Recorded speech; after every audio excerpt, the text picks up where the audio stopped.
আল্লাহ তাআলা যে ইসহাক আলাইহিস সালামকে দান করবেন এই সুসংবাদ পাঠানোর জন্য তিনি একদল ফেরেশতাকে পাঠালেন। তারা এসে ইব্রাহিম আলাইহিস সালামকে সালাম দিল।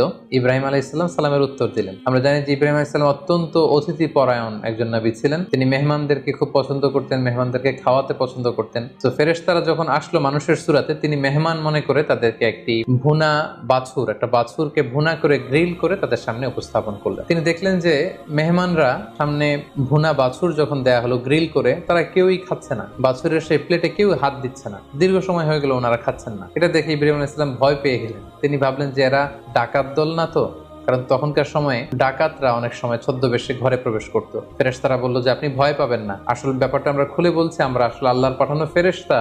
লূত আলাইহিস সালামের কওমকে ধ্বংস করে দেবার যে ঘোষণা, এটা নিয়ে আমরা এসেছি। তার আগে আপনাকে একটা সুসংবাদ আমরা শুনিয়ে যাব। আপনাকে আল্লাহ তাআলা খুশি হয়ে আরো একটি সন্তান দান করবেন, যার নাম